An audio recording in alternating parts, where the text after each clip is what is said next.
virus PMK ini adalah penyakit yang disebabkan oleh virus ya, yang menyerang pada hewan-hewan rentan seperti sapi, kambing, domba, dan kerbau dan babi.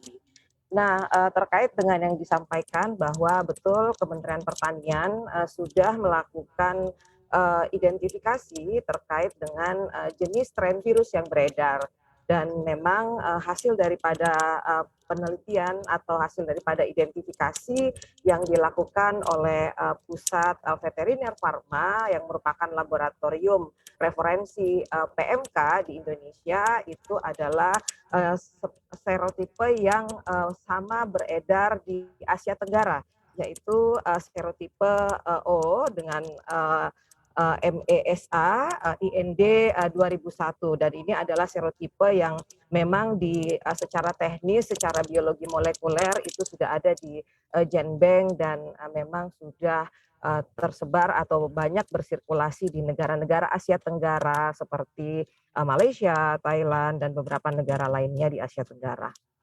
Dan kalau ditanyakan keganasan virus, sebenarnya tidak virus PMK ini tidak ada yang bahwa terlalu ganas atau tidak terlalu ganas, tetapi tergantung daripada jenis virus saja yang bersirkulasi di negara-negara yang ada. Nunung, ini kan Indonesia ataupun tanah air kan juga sudah bebas begitu ya, ataupun sudah lama terbebas dari penyakit PMK ini. Mengapa sih Bu PMK ini juga bisa begitu muncul kembali? Apakah juga di nantinya ke depan juga berpotensi begitu saat ini PMK sudah teratasi, di tahun-tahun berikutnya justru nanti ada lagi?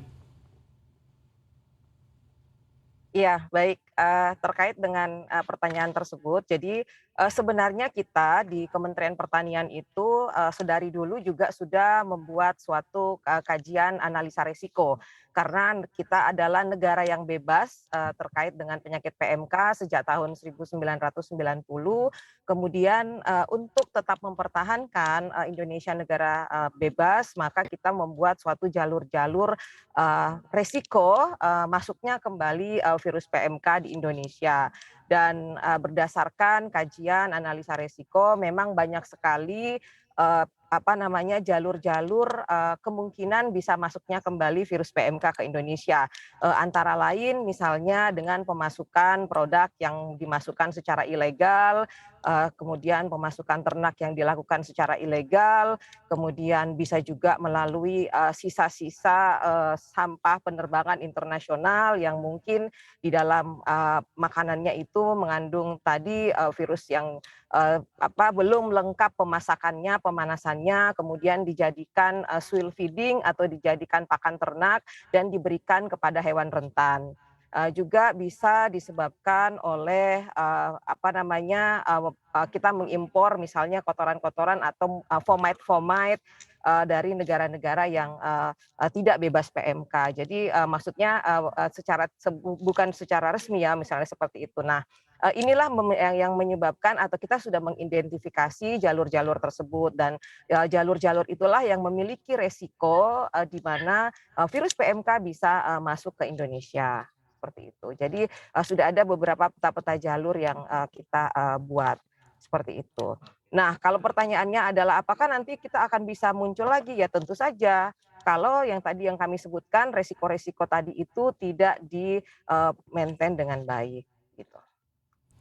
Oke, baik. Bu Nunung, ini kan juga kalau kita perhatikan update-nya Presiden Jokowi juga sudah mengambil kebijakannya untuk melakukan lockdown di area wilayah yang memang terinfeksi dari PMK ini, yaitu di wilayah Jawa Timur. Kalau misalnya kita update lagi, seperti apa sih Bu untuk skenario-nya?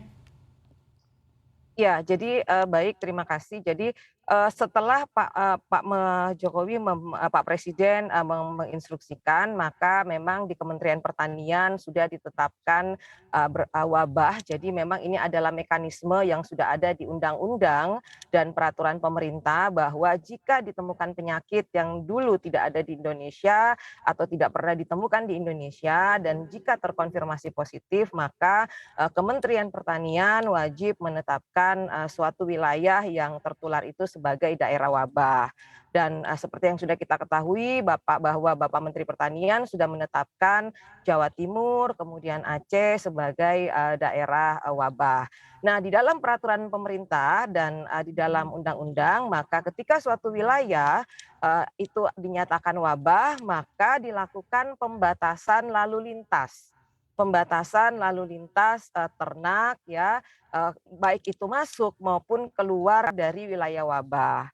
Nah, untuk itu karena seperti yang kita ketahui bahwa virus PMK ini adalah virus dengan sifat penyebarannya bisa dibantu dengan airborne, jadi dengan udara yang kurang lebih radiusnya berdasarkan hasil literatur itu bisa mencapai 10 kilometer, maka lockdown atau pembatasan wilayah itu sebaiknya dilakukan pada diisolir di kandang isolasi yang tempat ternak itu sakit. Artinya ketika ternak itu misalnya sakit di suatu kandangnya kan kalau kalau kandang ini kan memang peternak kita memelihara di kandang begitu ya, untuk peternak yang memelihara di kandang, maka ketika ditemukan ada gejala klinis dan terkonfirmasi positif, maka dia tidak boleh dilalu lintaskan.